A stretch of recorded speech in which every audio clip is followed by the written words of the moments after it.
Hello students, good morning. जैसे कि अपन जो है आपको first paper morphology and anatomy का स्टडी करा रहे हैं। तो मॉर्फोलॉजी एनाटॉमी की जो स्टडी करा रहे हैं उसमें लास्ट टर्म में पहले अपन ने मॉड्यूलर ग्रोथ करी, फिर उसके बाद में जो डाइवर्सिटी इन प्लांट्स की बात की। आज अपन जो है आपको टिश्यूज जो है टिश्यूज के बारे में बात करते हैं। टिश्यू या उत्तक, टिश्यू या उत्तक के बारे में आज बात करते हैं। तो जैसा कि आप जानते हैं कि जो मेरिस्टेमेटिक सेल्स है, मेरिस्टेमेटिक सेल्स जो कि लगातार सेल डिवीजन करती है या डिवाइड होती है और लगातार विभाजन करती रहती है। इस जो मेरिस्टेमेटिक सेल्स है कुछ समय पश्चात इनमें सेल डिवीजन रुक जाते हैं और सेल डिवीजन रुक जाने के पश्चात ये जो विभाजनशील कोशिका है इनमें विभाजन रुक जाते हैं और वो जो मेरिस्टेमेटिक सेल्स जो है टिश्यू में रूपांतरित हो जाती है। और टिश्यू किस प्रकार के टिश्यू में? परमानेंट टिश्यू में, परमानेंट टिश्यू में रूपांतरित हो जाती है। तो इस मेरिस्टेमेटिक सेल्स के द्वारा सेल डिवीजन और सेल डिवीजन से लगातार, जैसे कि आपको भी पता है, सेल से जो है टिश्यू का निर्माण और टिश्यू से आगे ऑर्गन्स का निर्माण होता है। तो ये जो मेरिस्टेमेटिक सेल्स जो कि परमानेंट, जिसमें कि सेल डिवीजन रुक जाते हैं, ये फिर परमानेंट टिश्यू में रूपांतरित हो जाती है या मॉडिफाई हो जाती है। तो यहाँ ये जो परमानेंट टिश्यू है, परमानेंट टिश्यू ये कितने प्रकार के होते हैं? 3 प्रकार के होते हैं। Simple tissue, simple tissue, complex tissue, complex tissue और थर्ड ऑफ सेक्रेटरी टिश्यू, या जिनको भी स्पेशल टिश्यू भी कहा जाता है। Special tissue.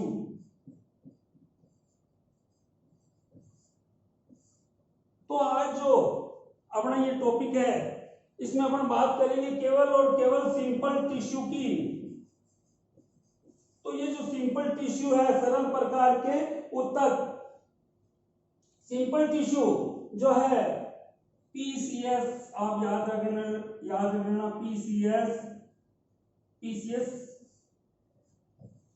पेरेन्काइमा,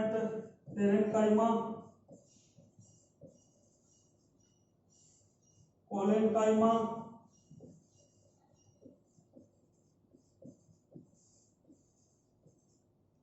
और स्क्लेरेन्काइमा।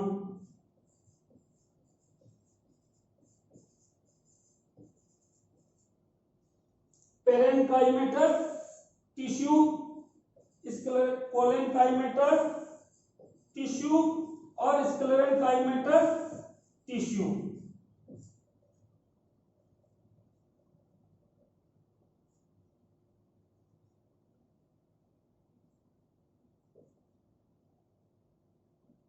पेरेन्काइमेटस टिश्यू,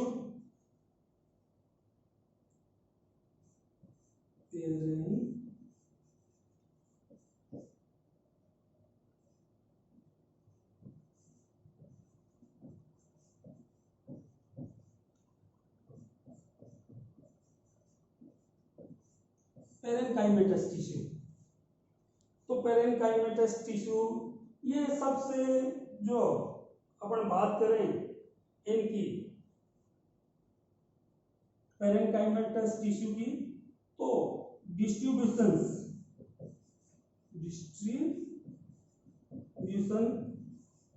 या जो इनका वितरण है,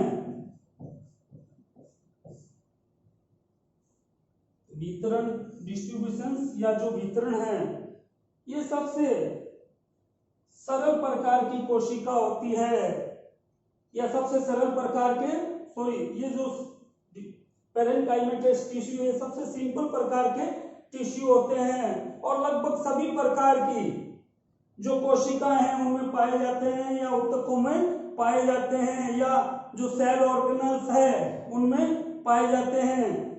तो ये लगभग सभी कोशिकाओं का या सभी टिश्यूज का जो फ्रेमवर्क बनाते हैं, कौन? ये पेरेन्काइमेटस सेल्स जो है सभी जो टिश्यू है या सेल ऑर्गेनल्स है उनका फ्रेमवर्क बनाते हैं और लगभग सभी प्रकार की जो पादप कोशिकाएं हैं उनमें पाए जाते हैं। तो ये कॉर्टेक्स में कॉर्टेक्स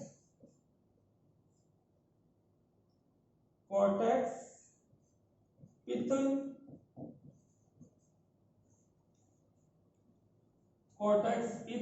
और अपने जो वेस्क्यूलर बंडल है,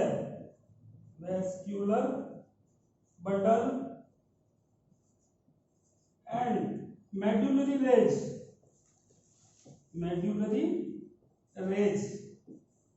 लगभग सभी प्रकार की जो सेल्स है उनमें इन पेरेन्काइमेटस टिश्यू या मर्दूत तक ऊतकों का वितरण लगभग सभी प्रकार की सेल्स में पाया जाता है। फिर अपन बात करते हैं ओरिजिन की, यानी इन पेरेन्काइमेटस सेल्स का जो ओरिजिन है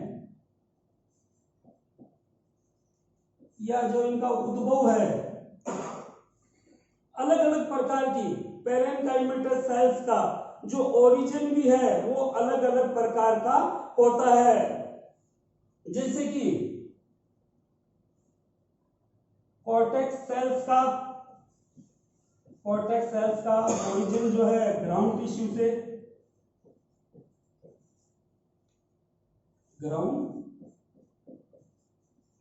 से और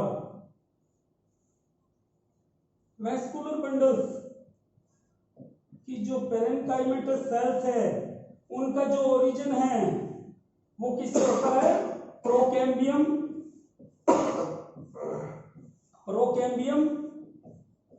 एंड कैम्बियम सेल से होता है। जबकि जो पेरिडर्म की सेल्स है, पेरिडर्म की जो सेल्स है, कौन सी सेल्स? पेरेन्काइमेटस सेल्स, उनका जो ओरिजिन है वो फेलोजेन से होता है। तो यहां अपन ये कह रहे हैं कि जो पेरेन्काइमेटस जो सेल्स है अलग अलग ऊतक की, उनका ओरिजिन भी जो है उद्भव भी जो है अलग अलग सेल से होता है। जैसे कॉर्टेक्स पेरेन्काइमा है उसका ग्राउंड टिश्यू से होता है। वेस्कुलर बंडल की जो पेरेन्काइमा है वो प्रोकैम्बियम या कैम्बियम से ओरिजिनेट होती है और पेरिडर्म की जो पेरेन्काइमा सेल्स है वो फेलोजेन से ओरिजिन होता है। इसके बाद में अपन बात करते हैं इसका डिस्ट्रीब्यूशन हो गया, ओरिजिन हो गया, फिर इसकी स्ट्रक्चर्स की बात करते हैं। स्ट्रक्चर्स या जो इसकी संरचना है ये आइसोडाइमेट्रिक सेल्स होती है। आइसोडाइमेट्रिक समव्यासी सेल्स होती है। क्या? ये जो अपनी पेरेन्काइमेटस सेल्स है ये आइसोडाइमेट्रिक या समव्यासी सेल्स होती है और लगभग राउंडेड होती है। राउंडेड यह लगभग जो है राउंडेड होगी और फिर इनमें जो अपनी इन सेल्स की जो संरचना है उनमें एक तो इनमें जो इंटर सेल्यूलर स्पेस जो है मुख्य रूप से पाया जाता है। इंटरसेल्यूलर स्पेस जो है ये दो सेल्स होगी उनके बीच में जो इंटरसेल्यूलर स्पेस ये इनकी क्या है? विशेषता होती है, इंट्रासेलुलर स्पेस इनमें पाया जाता है। तो इंट्रासेलुलर स्पेस जो है इन सेल्स में मिलता है। फिर अगर अपन बात करें, कुछ सेल्स जो है कॉम्पैक्ट प्रकार की भी पाई जाती है, यानी कि उन सेल्स में जो है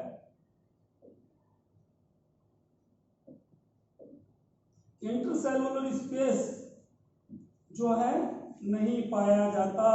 सेल्स के बीच में जो इंटरसेलुलर स्पेस है वो पाया नहीं जाता। सेल्स जो है लगातार कॉम्पैक्ट प्रकार की पाई जाती है, कॉम्पैक्ट प्रकार की सेल्स मिलती है। तो इंटरसेलुलर स्पेस तो लगभग सभी जो पेरेन्काइमेटस सेल्स है उनमें मिलेगा, जबकि जो कॉम्पैक्ट सेल्स है वो केवल और केवल एंडोस्पर्म एंडोस्पर्म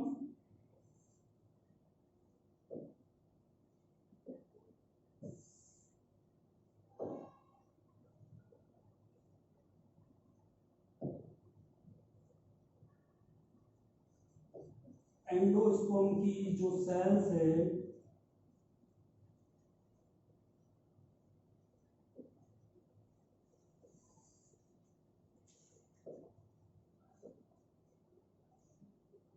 एंडोस्पर्म की जो सेल्स है वो कॉम्पैक्ट प्रकार की सेल्स होती है, उनमें किसी भी प्रकार का इंटरसेलुलर स्पेस नहीं पाया जाता है।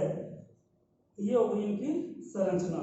तो अलग अलग प्रकार की जो पेरेन्काइमेटस टिश्यू है इनके टाइप्स की बात करते हैं।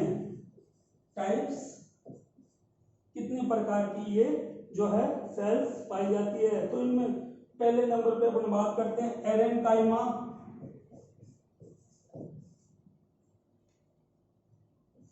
एरेनकाइमा या जिनको कि वायुतक भी कहा जाता है। एरेनकाइमा ये जो वायुतक या वायुतक जो है इनमें क्या होता है कि जो पेरेन्काइमेटस सेल्स है उनके बीच में इंटरसेलुलर स्पेस है वो बहुत ज्यादा पाया जाता है, जिसके कारण कि जो सेल्स है उनके बीच बीच में स्पेस बहुत अधिक मिल जाता है। ये इंटरसेलुलर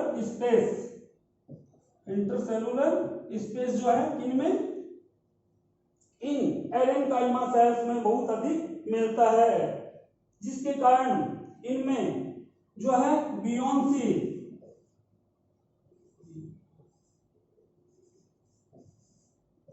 उत्प्लावकता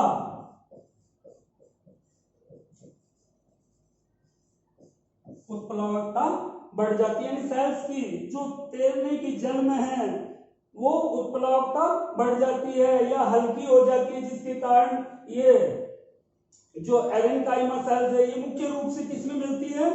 हाइड्रोफाइट्स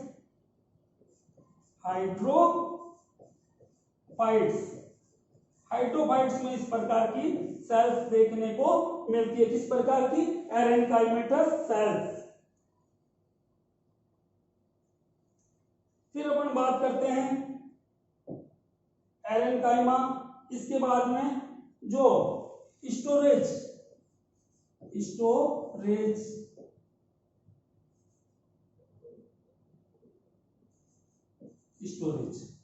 संचय कोशिका के रूप में किस प्रकार की जो पेरेन्काइमेटस सेल्स पाई जाती है, तो यहां जैसे कि एलॉय ओपनशिया इत्यादि में और अगेव, इनमें क्या होता है कि जो पेरेन्काइमेटस सेल्स जो कि इलोंगेटेड होती है, इनमें इलोंगेटेड सेल्स और इन इलोंगेटेड सेल्स में जो है वाटर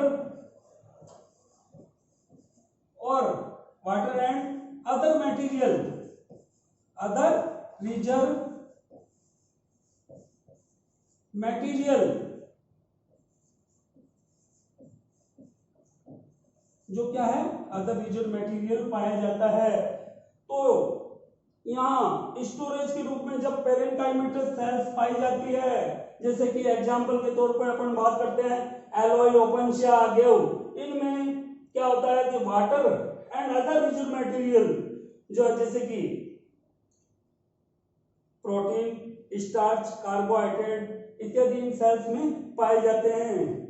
तो ये जो पदार्थ इनमें संचित मात्रा में पाए जाते हैं, जो कि क्या करते हैं, वाटर रिटेंशन कैपेसिटी जो इन प्लांट की है वो बढ़ा देते हैं।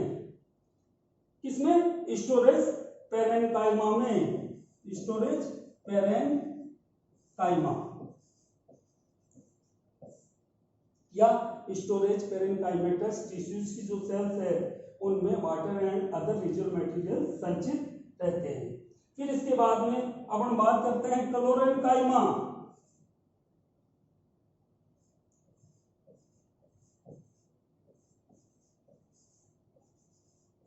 क्लोरेनकाइमा यानी इस प्रकार की पेरेनकाइमेटस सेल्स जिनके क्लोरोप्लास्ट पाया जाता है, इस प्रकार की सेल्स जिनमें की क्लोरोप्लास्ट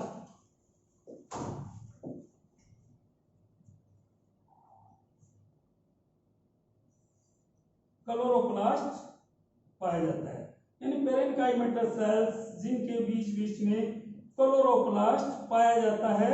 क्या? क्लोरोप्लास्ट। तो क्लोरोप्लास्ट जिन सेल्स में पाया जाता है तो उनको क्या कहा जाता है? क्लोरेनकाइमा सेल्स कहा जाता है। और इनके बीच बीच में स्पेस पाए जाते हैं, या फिर जो लगातार सेल्स जो है इलोंगेटेड प्रकार की जब पाई जाती है तो और कॉम्पैक्ट पाई जाती है तो इनको क्या कहा जाता है? पेलिसेड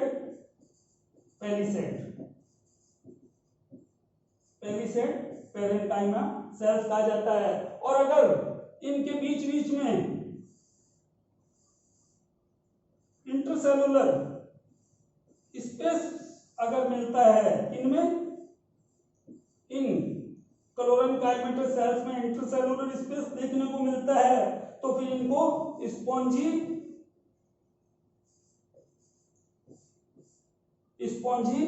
पेरेनकाइमा सेल्स कहा जाता है। और फिर एक और अपन बात करते हैं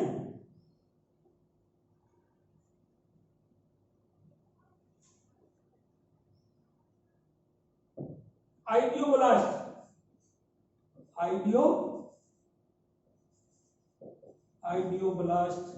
तो आइडियोब्लास्ट जो सेल्स है इनमें क्या होता है? डाइजेस्टिव